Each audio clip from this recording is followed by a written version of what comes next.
Shalom saudara terkasih di dalam nama Tuhan Yesus Kristus. Apa kabarnya hari ini? Luar biasa kembali sebab Tuhan kita luar biasa di dalam kehidupan kita. Amin saudara. Amin. Haleluya. Selamat bergabung dalam ibadah MAP Virtual Church hari ini. Saudara siap untuk memuji dan menyembah Tuhan? Amin. Haleluya. Mari saudara, kita mau siapkan hati kita. Kita mau satukan hati kita di dalam doa. Bapa, kami mengucap syukur Tuhan untuk hari ini Tuhan, hari yang Kau boleh nyatakan di dalam kehidupan kami. Terima kasih Tuhan untuk penyertaan pemeliharaan selama seminggu yang boleh kami lalui Tuhan Yesus. Banyak masalah yang kami hadapi Tuhan, tapi bersama dengan Engkau Tuhan, kami sanggup melaluinya Tuhan. Terima kasih Tuhan untuk kebaikan-Mu Tuhan yang boleh kami terima selama hidup kami. Terima kasih untuk berkat-berkat-Mu yang boleh kami terima Tuhan, untuk penyertaan-Mu Tuhan yang boleh kami rasakan dalam kehidupan kami. Dan sebagai rasa ucapan syukur kami kepadamu Tuhan, pada saat hari ini Tuhan, melalui pujian penyembahan kami Tuhan, kiranya boleh menjadi dupa yang harum di hadapan-Mu Tuhan Yesus. Dan sebelum kami menaikkan pujian penyembahan kami pada hari ini Tuhan Yesus, kiranya Engkau sucikan dan kuduskan kami Tuhan, layakan kami untuk masuk dalam hadirat-Mu Tuhan. Dan kami undang Allah Roh Kudus untuk menguasai tempat ini, menguasai hati dan pikiran kami Tuhan, supaya kami benar-benar tertuju kepadamu Tuhan Yesus. Beracara Tuhan, pimpin kami Tuhan. Hanya di dalam nama Tuhan Yesus kami berdoa mengucap syukur. Haleluya. Amin. Haleluya. Kita berikan tepuk tangan yang paling meriah untuk Tuhan kita saudara. Terpuji nama Tuhan. Mari saudara yang di rumah dan dimanapun saudara berada saat ini, kita angkat pujian ini. Apa yang tak pernah dilihat mata dan tak pernah didengar telinga,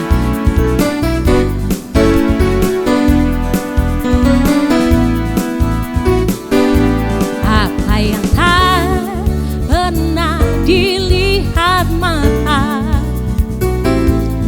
yang tak pernah didengar telinga, yang tak pernah timbul di dalam hati, semua disediakannya bagi yang mengasihi Dia. Mari kita angkat pujian ini sekali lagi.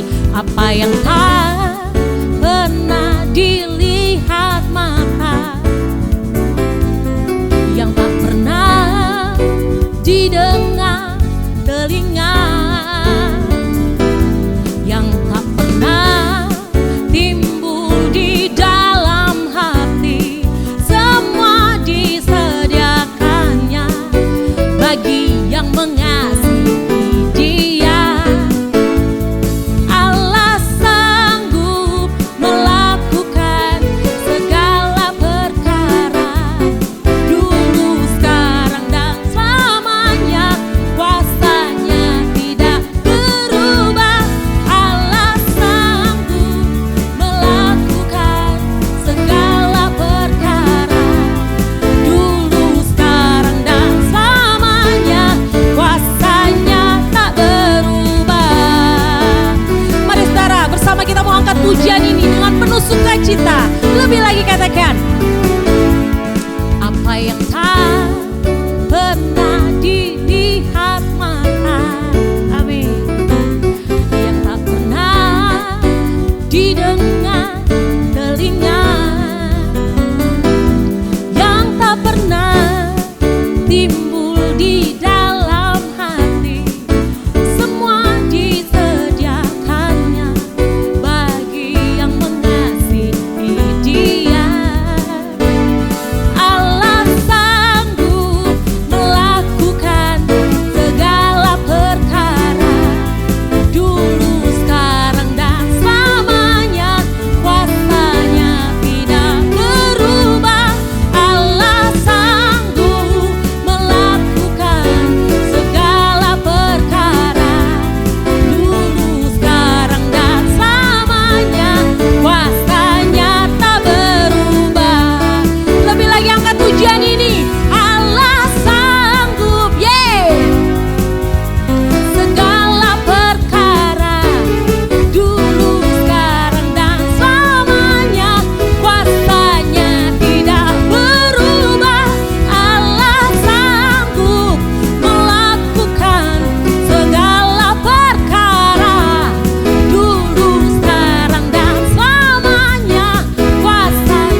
Tetap bersuka cita saudara.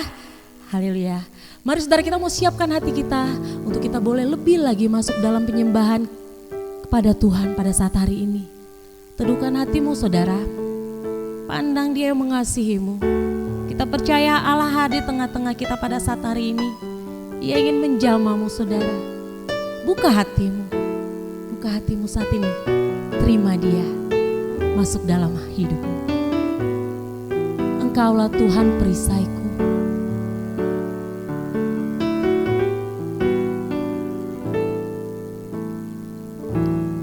Engkaulah perisaiku. Saat badai hidup menerpaku, firman-Mu di dalamku, tenangkan jiwaku. Ku kan berdiri di tengah badai, dalam kekuatan yang Kau berikan. Sampai kapanpun ku kan bertahan, karena Yesus selalu menopang hidupku. Mari saudara, kita mau angkat pujian ini lebih lagi, katakan, Engkaulah perisaiku Tuhan. Engkaulah perisaiku. Saat badai hidup menerpaku, firman-Mu di dalamku, tenangkan jiwaku. Ku kan berdiri di tengah badai, dalam kekuatan yang Kau berikan.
kasih Tuhan.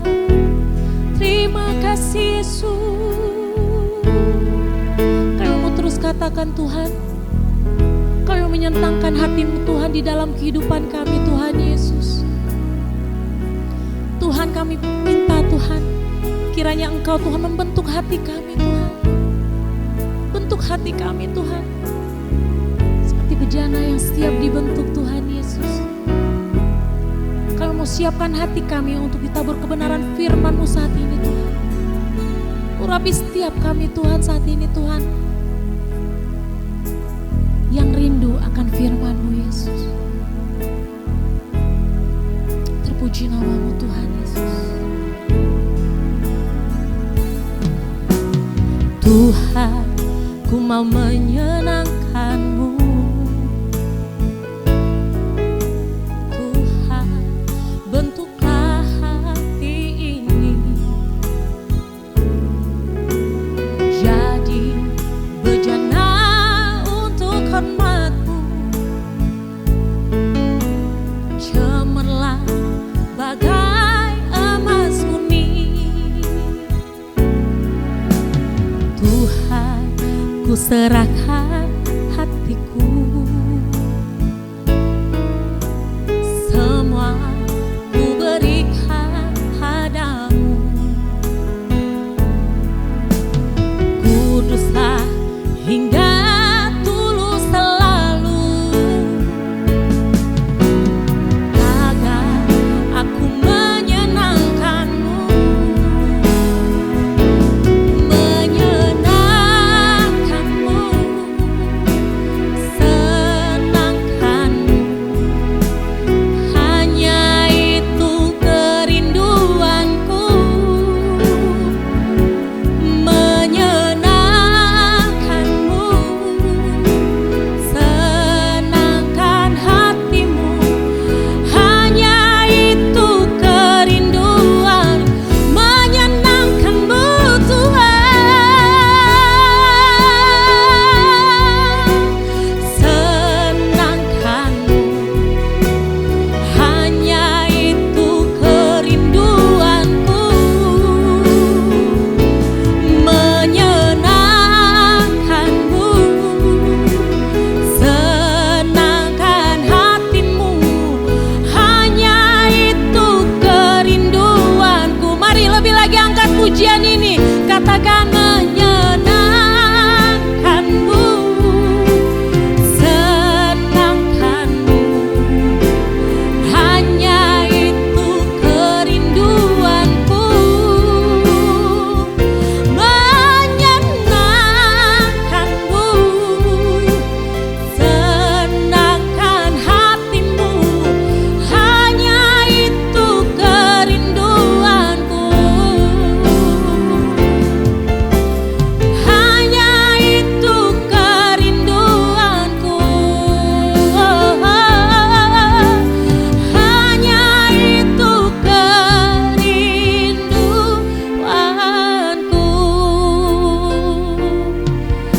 Benar Bapa, kami mau menyenangkan hati-Mu Tuhan di dalam kehidupan kami Tuhan.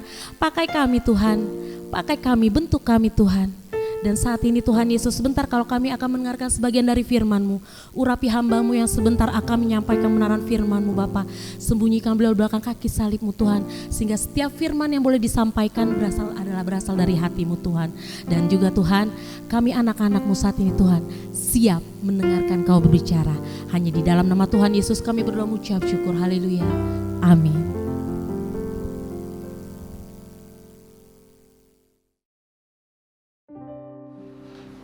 Haleluya, salam, puji Tuhan. Terima kasih saudaraku yang dikasihi Tuhan. Hari ini kita ketemu lagi di channel MAP Virtual Church atau MAP VC, yang mana setiap hari Minggu kita ada ibadah jam 10 ya, dan kita juga saat ini tadi sudah memuji, menyembah Tuhan terlebih dahulu. Saya percaya setiap saudara yang ikut memuji dan menyembah Tuhan dengan segenap hati, ya, dengan sungguh-sungguh, Tuhan Yesus pasti memberkati saudara. Nah, saudaraku yang dikasihi Tuhan, Sekarang saatnya kita menyiapkan hati dan pikiran kita, fokuskan kepada firman yang akan disampaikan supaya firman itu bisa bertumbuh di dalam hati dan pikiran saudara, merubahkan kehidupan saudara sehingga berguna ya untuk lebih lagi saudara mengenal Tuhan dan lebih lagi bisa hidup menurut ketentuan dan ketetapan firman Tuhan di dalam menjalani kehidupan saudara, sehingga saudara nanti di dalam hidup ini ya tidak banyak mengeluh atau hidup ini penuh dengan damai sejahtera. Itu yang kita kehendaki selama kita hidup di bumi ini. Lebih lagi mengenal Tuhan, hidup di dalam damai sejahtera. Nah, saudaraku yang dikasihi Tuhan, tema kita hari ini adalah mengenai penderitaan dan kemalangan. Penderitaan dan kemalangan. Kita baca firman Tuhan di Roma dan satu nanti di kitab Mazmur. Saya baca yang di kitab Roma dulu, Roma 8 ayat 28. Roma 8 ayat 28 dikatakan begini. Kita tahu sekarang bahwa Allah turut bekerja dalam segala sesuatu untuk mendatangkan kebaikan bagi mereka yang mengasihi Dia, yaitu bagi mereka yang terpanggil sesuai dengan rencana Allah. Nah, kita lihat di Mazmur 55 ayat 23. Mazmur 55 ayat 23 dikatakan begini. Serahkanlah khawatirmu kepada Tuhan, maka Ia akan memelihara engkau. Tidak untuk selama-lamanya dibiarkannya orang benar itu goyah. Haleluya, puji Tuhan. Dari dua ayat firman Tuhan ini tadi bahwa di sini kita perlu belajar untuk jangan khawatir. Ya, jangan khawatir dan juga menyerahkan segala kehidupan kita kepada Tuhan. Saudara, orang umumnya bertanya ya dengan keluhan-keluhan dalam kehidupan ini ya. Banyak dengan mengeluh mengatakan mengapa ini terjadi ya pada diriku, mengapa ini terjadi dalam hidupku, harus mengapa aku yang kena ya, mungkin mengalami penderitaan atau kemalangan begitu ya. Mengapa di keluargaku, banyak sekali pertanyaan-pertanyaan yang begitu yang sering timbul bagi setiap orang yang sedang atau mengalami penderitaan. Nah, terus sering ditanya apa arti penderitaan ini bagi setiap yang mengalami itu? Maknanya apa? Ya, apa yang boleh kita belajar dari penderitaan itu? Demikianlah pertanyaan-pertanyaan yang biasa dilontarkan baik oleh orang Kristen maupun yang bukan orang Kristen, baik orang percaya maupun orang yang bukan percaya. Kalau sudah mengalami penderitaan di dalam kehidupan itu, pertanyaan itu pasti muncul ya. Pertanyaan itu pasti terjadi, saudaraku yang dikasihi Tuhan. Tidak, karena apa? Karena tidak seorang pun yang kebal terhadap penderitaan dan kemalangan. Tidak ada satu manusia pun yang kebal. Sehingga kalau terjadi kemalangan, terjadi penderitaan di dalam kehidupan seseorang, dia itu pasti mempertanyakan itu. Mengapa ya ini terjadi padaku? Mengapa aku? Ya, mengapa keluargaku? Nah, ini sering sekali. Nah, saudaraku yang dikasihi Tuhan, di ayat Alkitab atau di firman Tuhan juga ya, penderitaan-penderitaan ini banyak sekali diceritakan. Ya, mulai dari perjanjian lama sampai perjanjian baru, banyak sekali penderitaan, baik itu orang-orang yang mengikut Yesus, banyak sekali penderitaan, baik itu nabi-nabi Tuhan, banyak sekali penderitaan yang mereka alami. Nah, jadi hal ini bukan hal yang baru. Makanya firman Tuhan bilang bahwa tidak ada satu hal yang baru pun di bawah kolong langit ini. Semua hanya pengulangan saja. Ya, dengan metode yang mungkin berbeda gitu. Tetapi hal yang terjadi sekarang ini dulu-dulu sekali sudah pernah terjadi. Mungkin dengan metode atau format yang berbeda begitu. Nah, saudaraku ya kasih Tuhan, kalau kita lihat di perjanjian lama, Ayub, orang yang saleh yang dikatakan firman Tuhan, dia juga pernah dan mengalami penderitaan. Ya, dia mengalami penderitaan yang sangat-sangat luar biasa. Ya, kalau kita baca Ayub 5 ayat 6 sampai 7 itu mengatakan bahwa manusia lahir dalam kesusahan. Ya, kalau kita baca ya Ayub 5 6 sampai 7 dikatakan begini. Karena bukan dari debu terbit bencana dan bukan dari tanah tumbuh kesusahan, melainkan manusia menimbulkan kesusahan bagi dirinya, seperti bunga api bergejolak tinggi. Nah, saudaraku, dalam hidup ini ada berbagai tekanan dan keinginan. Dalam kita menjalani hidup itu Pasti ada beberapa tekanan dan keinginan, kebutuhan ya, dan juga terjadi kedukaan, aniaya ya. Baik itu disenangi atau tidak disenangi, dan sering terjadi kesunyian atau kesenyapan dalam hidup seseorang. Nah, ini sering terjadi bagi setiap orang, baik percaya ataupun orang yang tidak percaya. Nah, sebagian saudaraku yang dikasihi Tuhan, sebagian menderita akibat apa? Perbuatannya sendiri. Kita banyak mengalami penderitaan bukan karena Tuhan tidak berkenan atau karena hukuman Tuhan, tetapi karena perbuatan Anda sendiri. Dan ada juga orang lain menderita karena perbuatan orang terhadap dia. Bisa juga seperti itu. Kalau bukan dari diri sendiri, karena dari orang lain. Nah, banyak orang menderita sebagai korban keadaan yang tidak dapat dikendalikannya.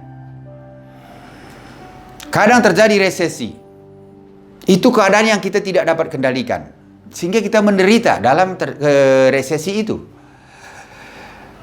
Tetapi saudara, kepedihan bisa terjadi penuh siksa batin, sehingga sepertinya Allah seolah tidak adil.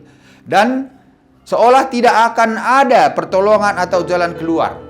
Sering itu kita seperti itu berpikir karena kepedihan yang kita alami itu sepertinya tidak ada jalan keluarnya. Sehingga kita berpikir sekarang Allah tidak adil ya. Kenapa kok tidak diberikan saya kesanggupan atau jalan keluar yang bisa saya lepas dari penderitaan ini. Atau bisa saya melalui dengan baik atau cepat berakhir penderitaan ini. Nah, itu sering kita terjadi di dalam pemikiran kita dan sesuai dengan kehendak kita. Tapi bagaimana jalan keluarnya kalau saudara mengalami penderitaan dan kemalangan? Kalau Anda mau menyingkirkan penderitaan dengan cara menahannya atau kadang dengan cara mengabaikannya, ya itu memang bisa terjadi dan bisa dilakukan, tapi itu hanya sesaat saja saudara. Ya, tidak sejati, tidak terjadi penyelesaian yang sejati kalau saudara hanya menahannya saja. Baik itu penderitaan secara jasmani, baik psikis gitu ya. Ya, itu kalau saudara hanya menahannya saja itu terjadi boleh, tapi sesaat saja, dan itu tidak sejati, tidak menyelesaikan penderitaan itu, tidak menyelesaikan masalah itu. Nah, jalan keluarnya ialah dengan bersikap, belajar menang di dalamnya dan melalui penderitaan itu. Ya, kita laluilah apa yang harus kita alami ya. Kalau memang penderitaan itu kita alami karena perbuatan kita ya, karena tadi ada penderitaan yang kita alami karena perbuatan-perbuatan kita. Kalau kita memang menderita karena perbuatan kita, kita laluilah ya, melalui penderitaan itu kita jalani dengan bersikap belajar dari penderitaan itu supaya kita tidak terintimidasi atau tidak dikuasai oleh penderitaan itu. Tidak penderitaan itu yang menjadi tuan kita. Nah, itu kita harus belajar itu. Bukan menghindarinya atau bukan menahannya, tetapi kita menjalaninya melalui penderitaan itu. Tetapi kita harus bersikap menang terhadap penderitaan itu. Kita harus berpikir seperti itu, bersikap seperti itu saudara. Nah saudara, kalau kita lihat Paulus, Rasul Paulus ketika itu dia mencari kelepasan dari yang dikatakan duri dalam daging. Rasul Paulus itu sudah terganggu dengan penderitaan dia, duri dalam daging. Tetapi Allah tidak mengabulkannya ya, permintaan dia untuk melepaskan duri dalam daging itu. Allah tidak mengabulkannya, tetapi Allah mengatakan apa? Di 2 Korintus 12 ayat 9 itu Allah mengatakan begini, "Cukuplah kasih karuniaku bagimu, sebab justru dalam kelemahanlah kuasaku menjadi sempurna." Saudara, ini luar biasa. Pada saat kita menderita, seperti Rasul Paulus ini, dia sudah melayani Tuhan dengan baik, tetapi ada penderitaan yang tetap dia alami ya, dan dia tetap melalui penderitaan itu, dan dia sudah memohon kepada Tuhan beberapa kali supaya berlalulah penderitaan itu dari dia. Tetapi Tuhan mengatakan, "Cukup kasih karuniaku kepadamu, justru dalam kelemahanmu lah ya, di dalam kelemahanlah kuasaku menjadi sempurna," katanya. Nah, ini perlu kita renungkan ya. Jadi saudara, kadang Tuhan mengizinkan penderitaan itu kalau bukan karena perbuatan-perbuatan saudara ya. Tuhan kadang mengizinkan penderitaan itu supaya kita lebih mengenal Tuhan, bahwa Tuhan itu begitu berkuasa untuk memberikan kita kekuatan, ya. Dan Tuhan itu sudah memberikan kita kasih karunia, di mana yang mana tadi seharusnya kita binasa, kita sudah diselamatkan. Itu merupakan suatu hadiah atau kasih karunia yang luar biasa dibandingkan penderitaan-penderitaan yang kita alami. Makanya firman Tuhan mengatakan penderitaan yang kita alami sekarang ini tidak ada apa-apanya dibandingkan kemuliaan yang nanti kita terima di dalam kekekalan. Ya, jadi penderitaan itu jangan pernah saudara mengeluh, ya, atau kadang menghujat Tuhan atau tidak percaya kepada Tuhan, komplain kepada Tuhan, jangan. Karena setiap penderitaan itu ada makna yang mungkin Tuhan mau saudara memikirkan hal itu, dan saudara bisa lebih lagi bersyukur kepada Tuhan melalui penderitaan yang Tuhan izinkan bagi saudara. Seperti Rasul Paulus ini. Sehingga dengan demikian, karena Tuhan menyatakan itu kepada Rasul Paulus, maka Paulus dikuatkan melalui hal tersebut, sehingga Paulus menulis di dalam kisah 2 Korintus 9 ayat 8, dia kembali menuliskan bahwa dan Allah sanggup melimpahkan segala kasih karunia kepada kamu, supaya kamu senantiasa berkecukupan di dalam segala sesuatu dan malah berkelebihan di dalam berbagai kebajikan. Ini mampu Rasul Paulus tuliskan karena apa? Karena dia sudah terhibur dengan apa yang Tuhan nyatakan, bahwa begitu besar kasih karunia Tuhan kepada dia. Dan Paulus dengan begitu mengatakan bahwa sebenarnya Allah itu sanggup melimpahkan segala kasih karunia kepada saudara. Ya.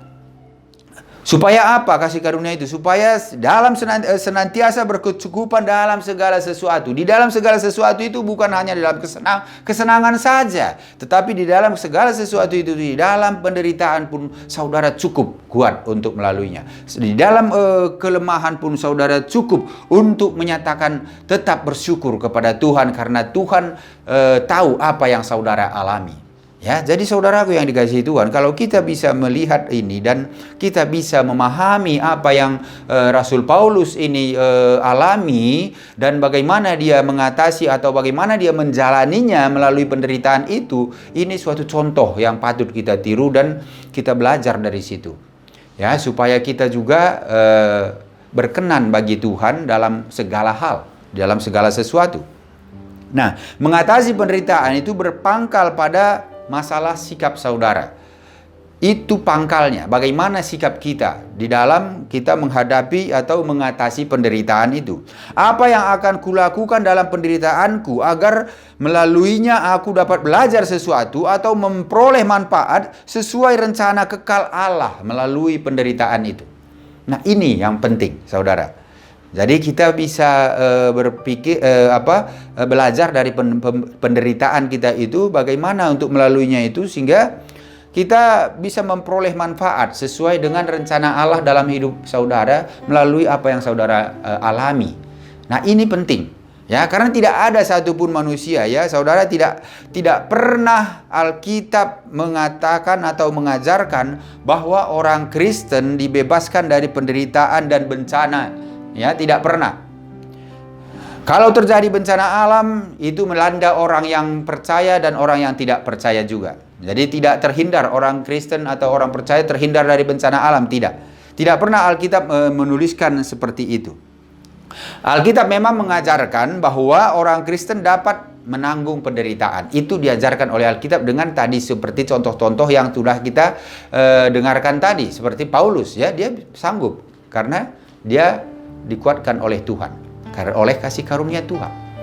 Nah, itu bedanya dengan orang dunia, saudaraku. Jadi kita orang Kristen ini, orang percaya ini, bukan berarti kita tidak mengalami penderitaan atau kita pasti terhindar dari penderitaan. Tetapi Alkitab mengajarkan kita bahwa kita orang Kristen dapat menanggung penderitaan, kita dapat menanggung krisis, kita dapat menanggung bencana dan kesulitan pribadi dengan kuasa Allah, dengan kuasa adikodrati yang tak bisa diperoleh oleh mereka yang di luar dari Kristus. Itu kelebihan kita sebagai orang percaya.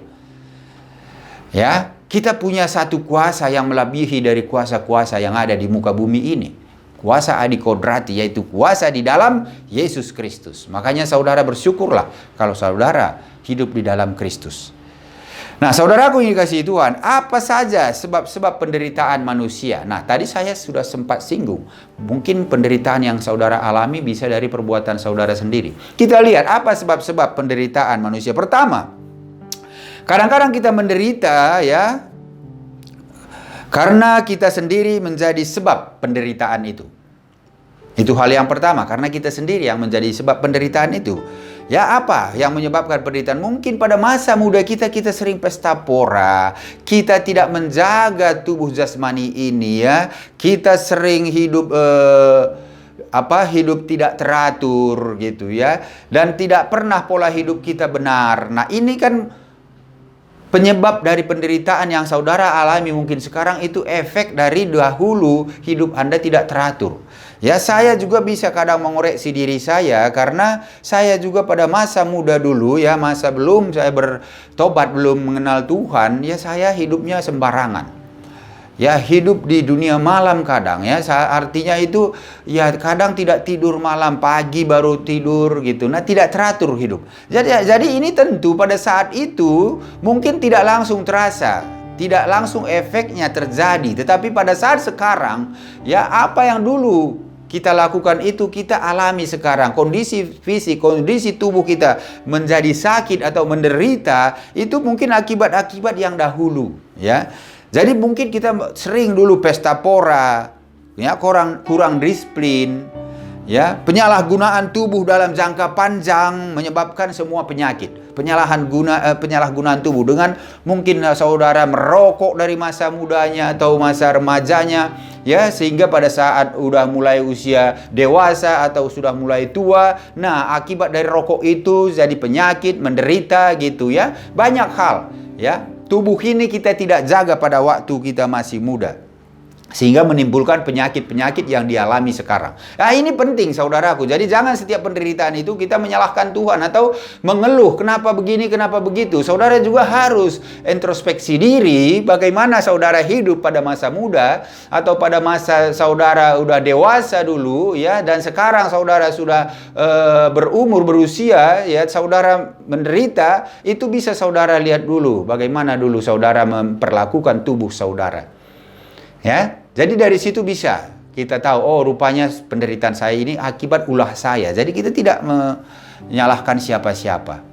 Ya, kita harus melaluinya itu. Ya, menjaganya bagaimana supaya jangan bertambah penderitaan atau penyakit itu. Nah, itu kita jaga atau kita obati gitu ya. Nah, ini harus kita lakukan hal seperti itu supaya jangan kita hanya mengeluh-mengeluh saja. Dan kita tentu kalau sudah hidup di dalam Tuhan, ya kita tentu minta kekuatan Tuhan, hikmat dari Tuhan supaya tahu kita bagaimana cara untuk mengatasi penderitaan kita. Itu hal yang pertama ya, karena penderitaan kita itu karena sebab dari diri kita sendiri. Hal yang kedua, kadang penderitaan itu kadang-kadang itu Allah bertindak mengoreksi dosa dan ketidaktaatan kita. Ya, Dia mengoreksi.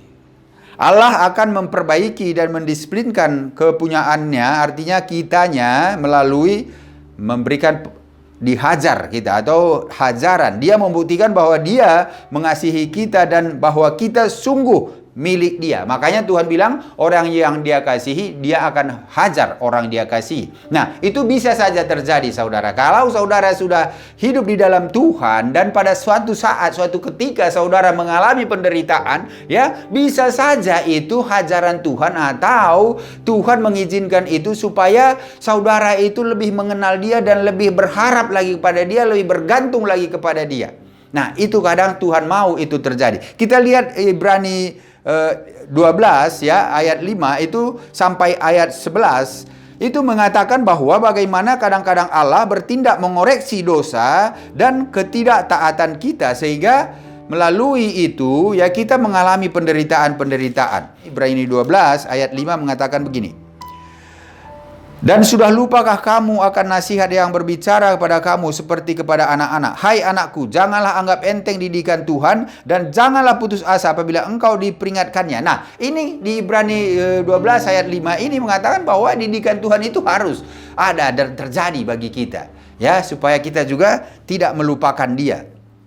Karena Tuhan menghajar orang yang dikasihinya dan ia menyesah orang yang diakuinya sebagai anak. Nah, ini yang saya katakan tadi. Ya, di Ibrani 12 ayat 6 ini mengatakan bahwa Tuhan menghajar orang yang dikasihinya dan menyesah orang yang diakuinya sebagai anak. Kalau saudara sudah diakui Tuhan sebagai anak, bersiap-siaplah saudara juga pasti akan dihajar oleh Tuhan untuk memurnikan saudara di dalam Tuhan, untuk memurnikan iman saudara seperti emas, ya, supaya dia menjadi emas murni itu dibakar habis dulu, ya. Nah, saudara juga harus siap-siap untuk itu. Maka saudaraku yang kasih Tuhan, tidak enak, dan kalau secara kedagingan ya tidak enak ikut Tuhan Yesus, ya, tidak enak. Tetapi ya kita bukan mengenai kedagingan yang kita utamakan, tetapi bagaimana kita mendapat kehidupan kekal, hidup kita damai sejahtera, dan juga kita di kekekalan nanti dijanjikan kita hidup bersama dengan Tuhan Yesus dalam kerajaannya di sorga. Nah, ini ya menjadi prioritas kita daripada kedagingan ini, daripada fisik ini gitu ya. Bukan ke penyakit-penyakit fisik atau penderitaan fisik yang kita utamakan. Tetapi kita harus tahu bahwa setiap Tuhan menghajar orang-orang yang dia kasihi dan menyesah anak yang dia akui sebagai anak.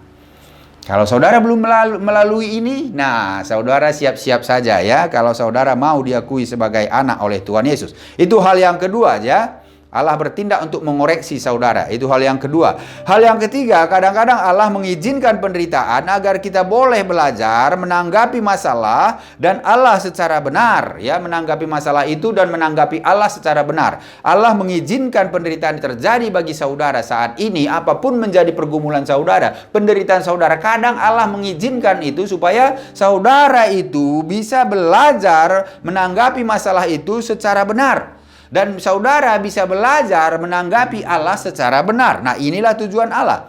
Nah, saudaraku dikasihi Tuhan, Alkitab berkata bahwa Yesus telah belajar taat dari apa yang dideritanya.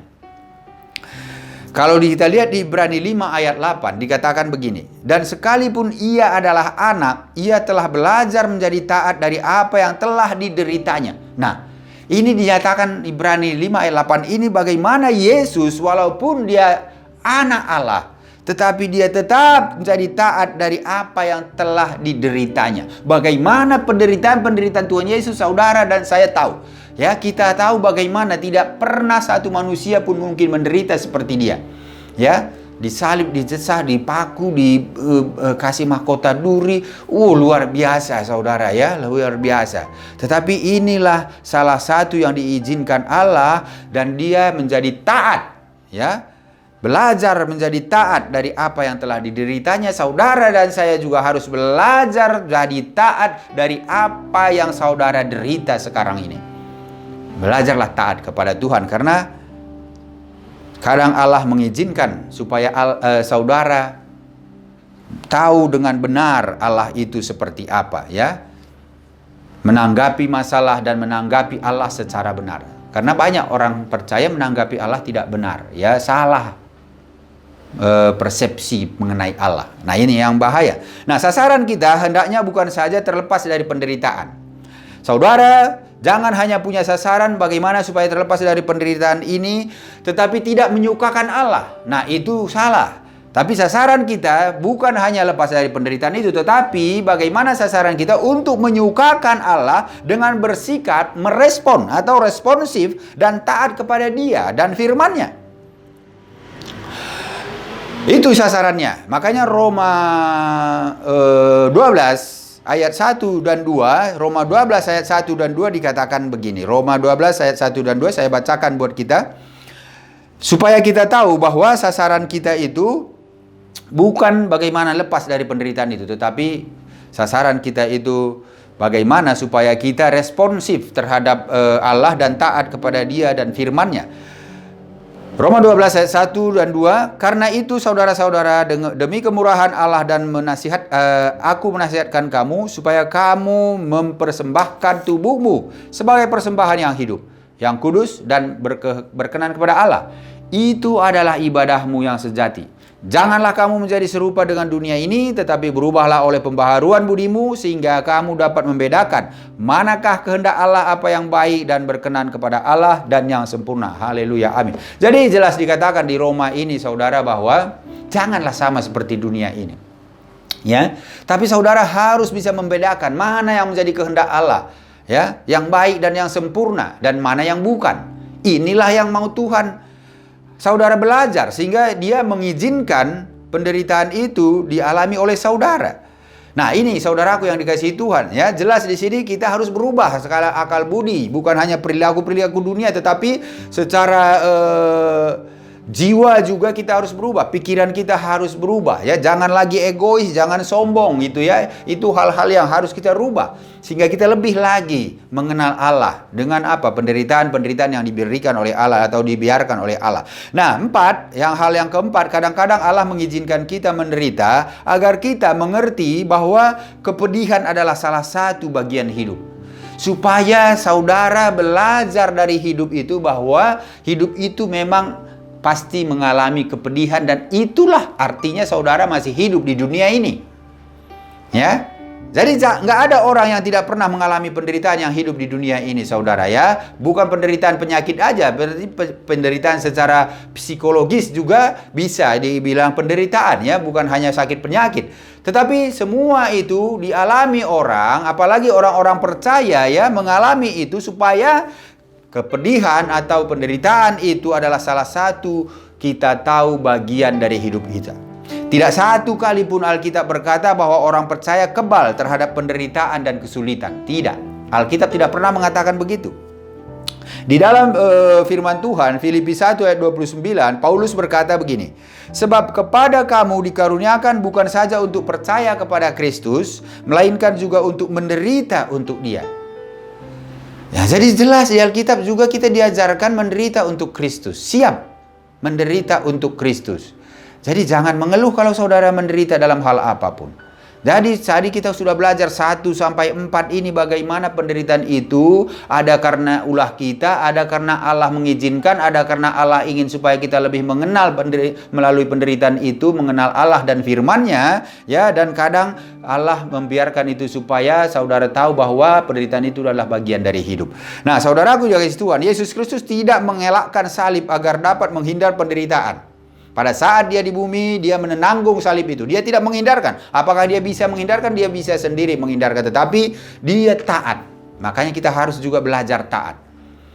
Supaya hasil akhirnya nanti itu akan mendapat mahkota damai sejahtera, sukacita, dan segala sesuatu yang baik. Ya, seperti Yesus Kristus. Hasil akhirnya apa? Keselamatan bagi kita semua. Ya, puji Tuhan. Kalau Dia menghindari salib, saudara dan saya tidak akan selamat. Tidak ada jalan keselamatan kalau Dia menghindari salib itu. Nah, saudaraku, ini mengapa kita harus jangan mengeluh dalam penderitaan. Nah, kalau kita lihat mengapa Yesus, ya, tidak mengelakkan salib itu karena dibilang begini, ganti sukacita yang disediakan bagi Dia. Dia tahu bahwa kata akhir bukanlah penyalipan atau penderitaan, tetapi kebangkitan dan kemenangan. Itulah kata akhir. Itu yang saya bilang tadi. Akhirnya itu yang penting. Ya, bukan di dalam apa yang sedang dilalui ini. Kita bisa menderita sebentar atau sepanjang hidup kita, tidak masalah. Untuk sementara orang yang menderita nampaknya deritanya tak akan pernah berakhir. Sepertinya seperti itu. Biar bagaimanapun juga, janganlah kita membuang pengharapan atau menenggelamkan diri dalam kasihan diri dan kepahitan diri. Jangan kita menjadi tenggelam di dalam penderitaan itu. Makanya saya bilang jangan penderitaan itu yang menguasai menguasai kita. Tetapi pikiran kita harus menang terhadap penderitaan itu. Bagaimana bersikap agar kita berpikir supaya kita menang atas penderitaan itu. Nah, saudaraku dari Tuhan, seharusnya mata kita tertuju kepada hasil akhirnya. Apa nanti hasil akhirnya kita tahu bahwa Tuhan tidak akan membiarkan saudara, karena firman Tuhan menyatakan orang yang percaya hidup dalam Tuhan, Dia akan menyertai saudara sampai akhir zaman ini. Jadi berada bersama Tuhan yang di surga, itulah hasil akhir yang membuat segala sesuatu menjadi memiliki makna kalau kita tahu itu hasil akhirnya. Nah, saudaraku yang kasih Tuhan, itu hal yang keempat. Hal yang kelima, kadang-kadang Allah mengizinkan kita menderita karena bermaksud baik bagi hidup kita. Ada maksud baik Allah. Kalau Roma 8 ayat 28 mengatakan, kita tahu sekarang bahwa Allah turut bekerja dalam segala sesuatu untuk mendatangkan kebaikan bagi mereka yang mengasihi Dia, yaitu bagi mereka yang terpanggil sesuai dengan rencana Allah. Jadi kalau Allah mengizinkan kita menderita karena Dia ada maksud baik, karena Dia yang berkuasa, atau Allah turut bekerja dalam segala sesuatu. Untuk apa? Mendatangkan kebaikan. Nah, saudara harus mempercayai itu. Sehingga di dalam saudara menderita, saudara tetap punya pengharapan. Ya, sehingga di dalam pengharapan itu saudara tidak terpuruk di dalam penderitaan. Kalau saudara punya pengharapan, orang yang tidak punya pengharapan lah yang bisa terpuruk, yang bisa bunuh diri. Karena apa? Penderitaan. Dia bisa bunuh diri karena nggak ada harapan lagi bagi dia, menurut dia gitu loh. Tetapi saudara di dalam Yesus Kristus tidak boleh hilang pengharapan. Dan kita tahu semua atas kontrol dan kuasa Adi Kodrati tadi yang kita bilang, yang dari Tuhan Yesus Kristus. Nah, di sini juga dikatakan di Roma 8:28 ini tadi bahwa Dia bekerja dalam segala hal. Tadi kita ayat firman yang kita baca awal tadi. Allah berturut bekerja dalam segala sesuatu di dalam kehidupan saudara, di dalam apapun yang saudara lakukan. Nah, kita harus menerima ini dengan iman. Ya. Kalau kita punya iman berarti kita aminkan itu. Ya, kita percaya itu, ya. Dan kita juga harus berdoa agar kebaikan Allah tertinggi untuk hidup kita. Ya, dapat terjadi akibat penderitaan kita itu, terjadilah kebaikan Allah dalam diri kita. Kita harus tetap berdoa. Hanya melalui penderitaan terdalam, seringkali ya, pelajaran-pelajaran hidup yang paling berharga dapat kita terima. Kalau kita belum menderita, yang sangat-sangat menderita sekali atau menderita paling dalam, kadang kita terlepas dari pelajaran-pelajaran hidup ini. Kita tidak mengerti pelajaran hidup ini. Ya, tetapi kalau kita mengalami penderitaan yang dalam, kadang itu yang paling berharga, yang mana kita bisa dari pelajaran hidup ini dapat kita belajar dari situ bagaimana penderitaan itu, sehingga kita mempunyai suatu tujuan yang seperti Tuhan tadi. Akhirnya itu kita tahu bahwa nanti itu akan menghasilkan hal yang baik. Nah, ini saudaraku yang dikasihi Tuhan. Makanya kalau kita baca di Roma 8 ayat 29 dikatakan begini, Allah untuk mengerjakan kehendak dan maksudnya dalam kita, agar kita menjadi makin serupa dengan Kristus. Nah, kalau saudara bisa melalui penderitaan-penderitaan itu seperti Yesus melaluinya, ya, seperti Yesus taat kepada Bapa, demikian juga saudara terus taat kepada Kristus di dalam mengalami penderitaan seperti apapun penderitaan saudara, kemalangan saudara, maka dikatakan di sini bahwa kita ini akan makin serupa dengan Kristus. Kan kita tahu bahwa Kristus itu mengerjakannya di dalam dengan maksudnya itu agar kita makin serupa dengan Dia di dalam kehidupan kita. Paulus dalam suratnya yang ke jemaat Filipi menulis begini saudara. Filipi 3 ayat 10 mengatakan, tidak seperti penderitaan Kristus, penderitaan kita tidak membawa dampak penebusan. Tetapi bila kita setia dalam penderitaan, kita mengambil bagian dalam penderitaannya. Memang penderitaan kita sama penderitaan Kristus itu berbeda. Penderitaan Kristus itu punya dampak penebusan bagi setiap orang yang berdosa. Tapi penderitaan kita itu adalah bagian dari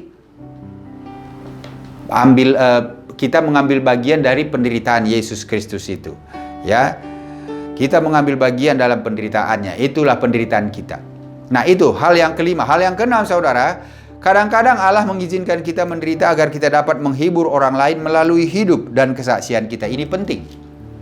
Kalau saudara belum mengalami sesuatu, saudara tidak akan bisa ya mengatakan dengan persis dan benar sesuatu itu. Artinya begini, saudara, kalau saudara belum bisa bawa mobil, saudara tidak akan bisa mengajarkan orang bagaimana bawa mobil.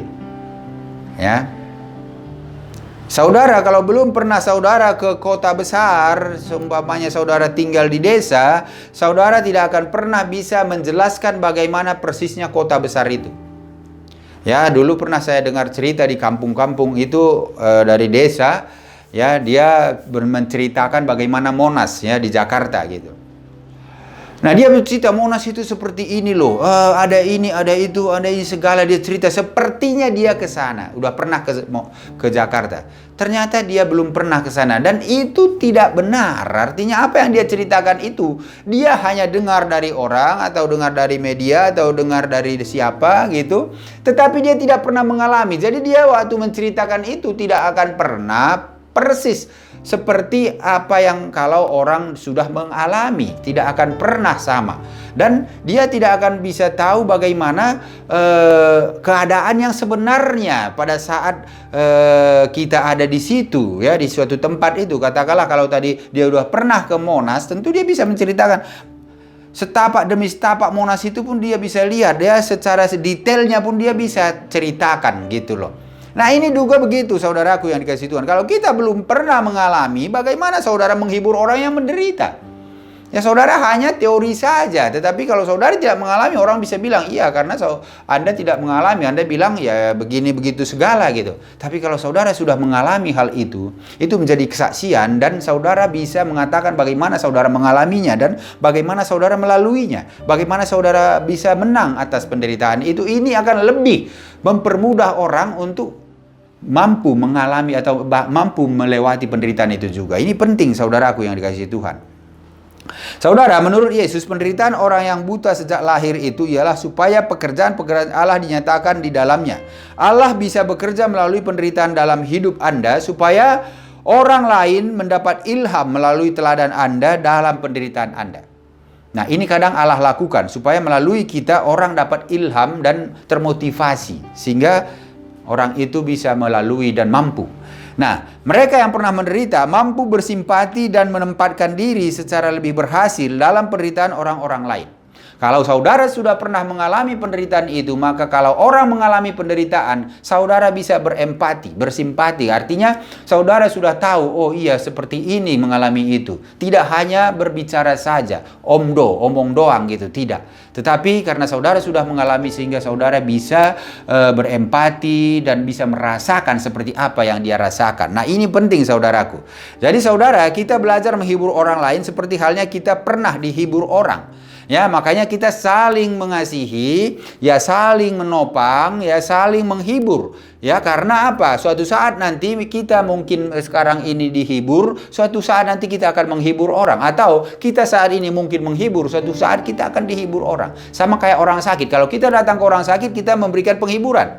Ya, kita bilang ya seperti ini, ya jangan terlalu khawatir, jangan terlalu gelisah, ya tetap aja percaya. Ya nanti kalau kamu melalui ini nggak akan lama gitu. Bisa kita cerita seperti itu, walau kita ya bukan kita yang sakit. Tetapi kalau pas saat kita yang sakit, kita lagi yang dihibur orang.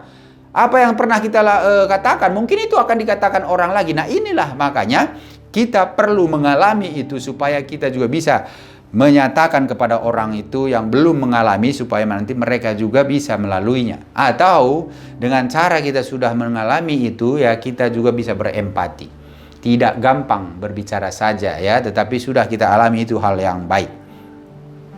Ya saudaraku yang dikasihi Tuhan, inilah hal-hal bagaimana penderitaan kemalangan itu. Ada 6 hal yang kita sudah pelajari supaya saudara juga ya, dapat melalui apapun yang menjadi pergumulan saudara hari ini. Ya saya tidak tahu, tetapi kembali saya ingatkan bahwa Allah tidak pernah membiarkan saudara sendiri kalau saudara percaya kepada Tuhan. Dan penderitaan Anda itu banyak hal-hal yang positif yang bisa saudara belajar dari situ.